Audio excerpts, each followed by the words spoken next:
Not gonna lie, I've been terrified of doing this for many days now. The fish is super tasty. Hi, welcome to Chicago Magazine's In the Kitchen. Today we are making a stewed fish with tomato from Chef Tai Dang at HaiSous, and this recipe was a harrowing adventure for me.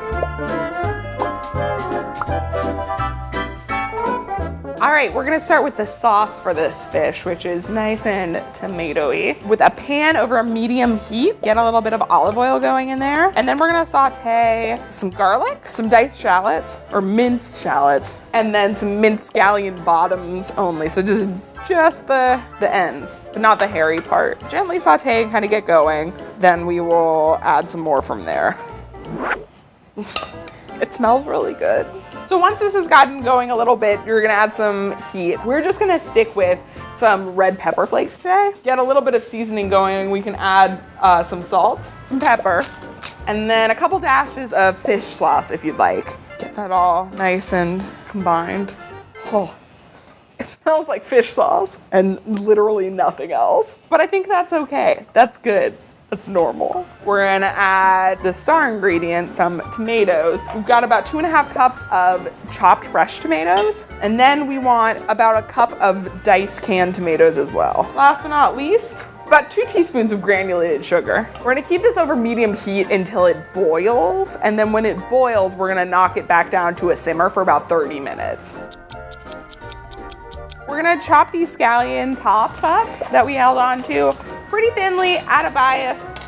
We'll pop all these into this bowl of ice water. Just let them hang out in there for a few minutes. I have been quietly dreading this part. So we're cooking a whole fish today. This particular one is a yellowtail snapper. Any sort of seawater fish will do. This is just the one that looked nicest today. It should be about 2 to 3 pounds. We've got to cut off his fins. And not gonna lie, I've been terrified of doing this for many days now. I'm gonna go in with some kitchen scissors and just see what happens. I would like to apologize in advance to this beautiful fish who sacrificed his life for me to mangle his fins. I guess just like lift it. This seems right.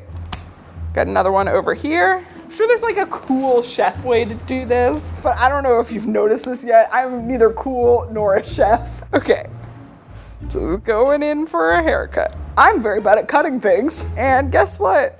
It really shows. It's fine. There we go. Now that we've removed his beloved fins, rinsed out the cavity, the inside, to get any little last bits of blood or detritus out of him. Pat it dry. Pat inside. Before we pop this in the oven, just hit it with a little bit of salt and pepper. Outside and inside. Then it can go in the oven for just 10 minutes at 375.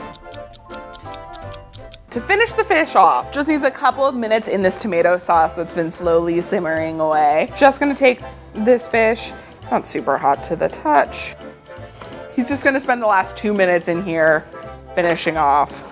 Okay, now he's ready to plate up and serve. Greens wise, we've got these chopped scallion tops and then some cilantro. You ready to eat? Ooh. It's spicy. It's also very green and clean and fresh. The fish is super tasty. I think you could do this with all number of fishes. Any fish you so desired, and it would be a delicious dinner. All right, I'm gonna go eat this and feel great about myself.